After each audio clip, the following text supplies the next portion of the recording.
Probably they could repeal that part of the program, not allow those price reductions to go into effect. Some Republicans want that to happen. The scheme sounds less like a negotiation than a shakedown. Arguing drug makers stand to lose too much profit that could stifle innovation. More likely, the incoming Trump administration has an opportunity to make changes to how that program is implemented through regulation and guidance. President-elect Trump, who supported direct government to pharmaceutical negotiations during his first term, now wants to target pharmacy benefit managers who work with insurers and drug makers on pricing instead. The horrible middleman that makes more money, frankly, than the drug companies, and they don't do anything except they're a middleman. We're going to knock out the middleman. Direct drug cost negotiations in limbo. We just really don't have the answers to these questions right now. These changes do have important implications for people with Medicare. Alongside other policies already in place, like wider access to free vaccines and cheaper insulin for seniors.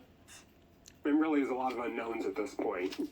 Progressive polling suggests that a majority of people, including Republicans, support the provisions of the Inflation Reduction Act, while other polling finds that most people are unfamiliar with the law more than 2 years after its passage.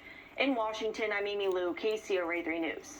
Republicans say they will not cut Medicare's budget, but have come out against some parts of the Inflation Reduction Act that have expanded it. Time right now is 6:19. Let's get another check of KCR3 weather and traffic every 10 minutes. And if you're just waking up right now, It is a wet one out there. It's wet, and it's been a little bit on the gusty scale as well. Yeah, look, take a look right here. Live Tracker 3 out there. Look at those roads, nice and slushy this morning when you get that accumulation of snow and then you get this the rain coming down. Right, and also, like, this is not the finest quality snow. We're not talking about the powdery stuff that the skiers, the riders, and recreationalists love.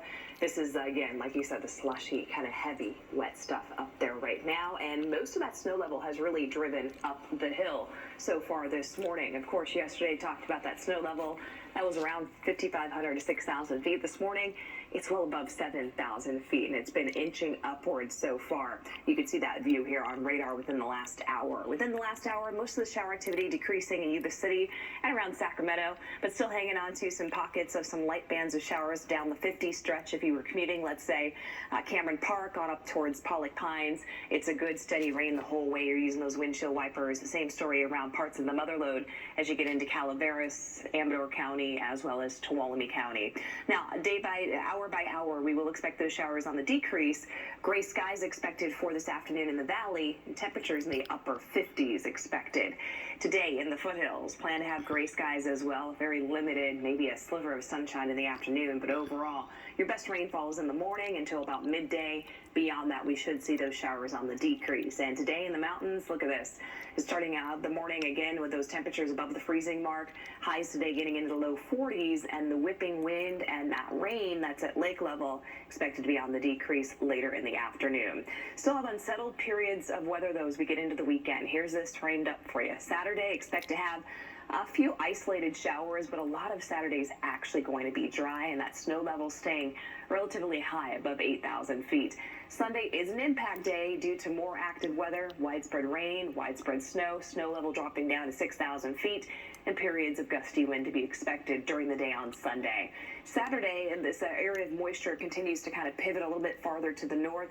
So areas like around Yuba City, Marysville, and up in towards Redding and Mount Shasta getting some of the beneficial rainfall during the day on Saturday. Now Sunday, that line starts to toggle a little bit farther to the south, and that'll drive in more rain, more snow during the day on Sunday, and some gusty wind. Then on Monday, expect to have conditions dry out pretty rapidly with a bit of a north wind that will move through the valley floor.